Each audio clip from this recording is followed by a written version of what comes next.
All right, so the first grant is brought to you by Intrepid. This grant is for nonprofit organizations in northern Alabama. So it's called the Intrepid, I hope I'm pronouncing that right, Ideal Community Fund. So in order to be eligible, you would have to be, of course, a nonprofit organization under Section 501c3 of the Internal Revenue Code, and contributions shall be deductible by donors under Section 170 of the Internal Revenue Code. You have to be community-based, operating in the area of at least one Intrepid LLC employee or employee's owner's residence. Services rendered by agency must be open to all members of the community. So this could be for nonprofits except the following. So Intrepid Ideal Community does not fund the following. So athletic teams, campaigns, religious or political organizations, fraternities, so on and so forth.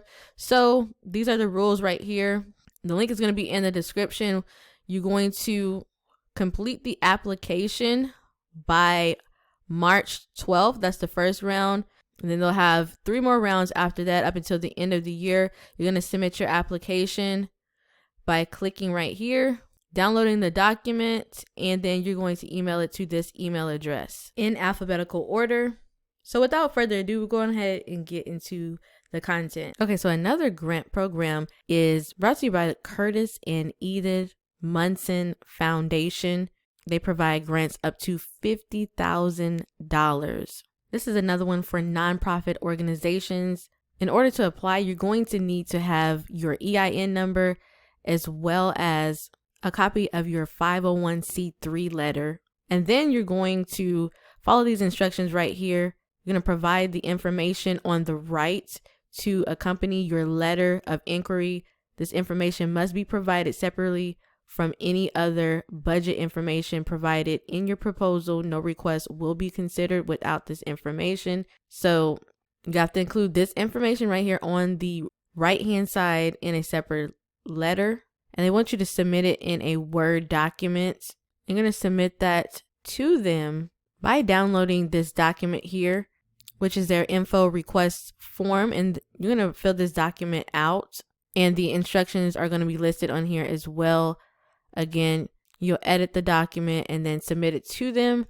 You can also see more information about the guidelines here. So they have a total of 1.2 million available, and grants generally range from $10,000 to $50,000. The average size is $15,000 to $20,000. So the link for this particular grant is going to be in the description, as well as going to be the second link. Okay, really quickly, here is an opportunity for artists and arts organizations. They have $1.1 million for COVID relief. They're doing this in 3 cycles. Right now, they are on the 2nd cycle, I believe.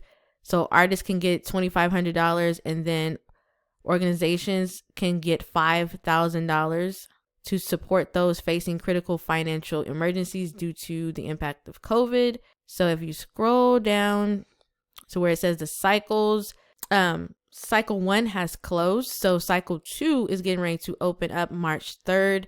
It will close March 17th at 11:59 Central. So this is going to include Alabama, Connecticut, Delaware, Florida, Georgia, Kentucky, and so on and so forth. You can read that here. And then they have another cycle that will start in April for a set of other states. So a link is going to be in the description for this one. It's going to be the 3rd link. Okay, so here's a huge one. This one is for U.S. nonprofit organizations, local development districts, government agencies, tribes, and IHEs for projects to assist communities in eligible regions impacted by job loss in the coal industry. Applicants must submit an LOI and conduct the funding source prior to, or contact the funding source prior to applying.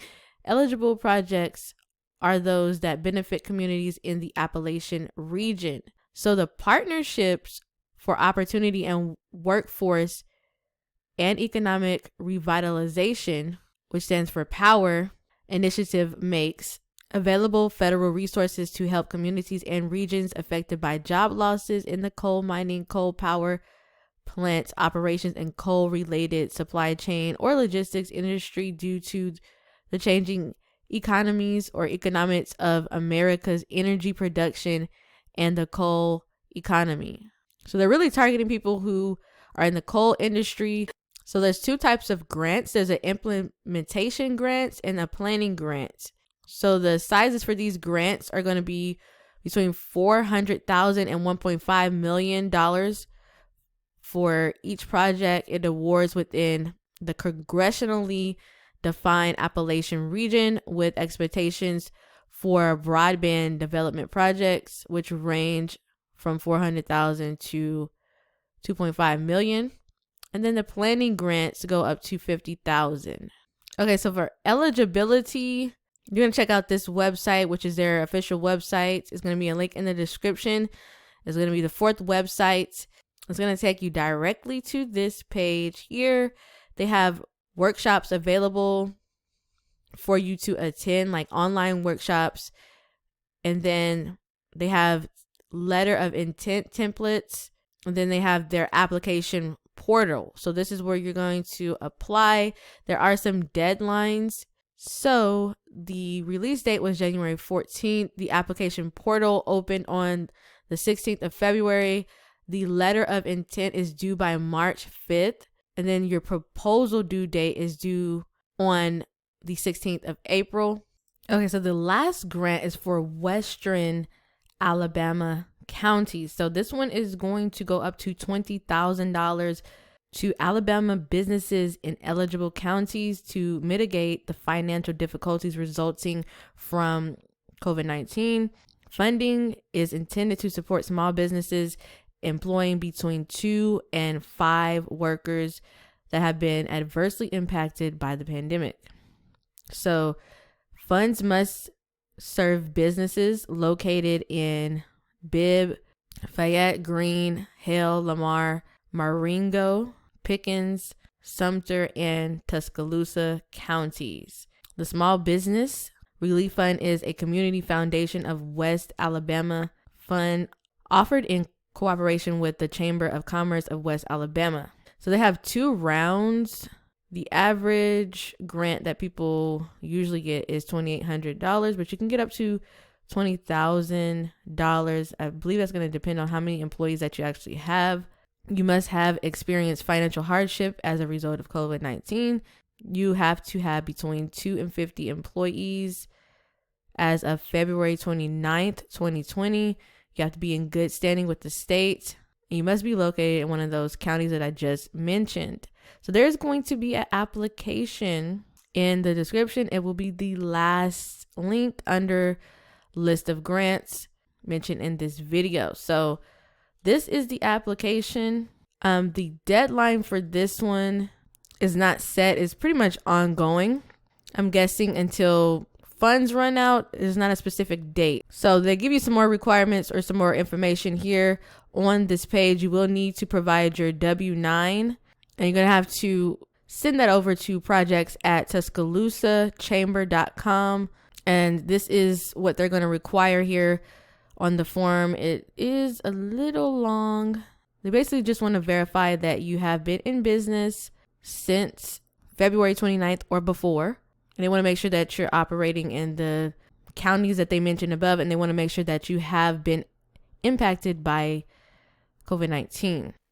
Okay, so here is a grant for Texas nonprofit and for-profit organizations in eligible locations for a wide range of services that address the needs of low and moderate income residents during the coronavirus pandemic. Applicants contact the funding source prior to applying. Programs must benefit residents of the city of Irving. And the deadline for this one is quickly approaching. This is going to be on March 5th at 5 p.m. The total funding that they have is $550,000. And I'm going to leave a link to this also in the description. Also, please make sure that you share this video if you find the content valuable. And also don't forget to like this video as well. Also, they will require you to have a DUNS number, which is a Dun and Bradstreet number.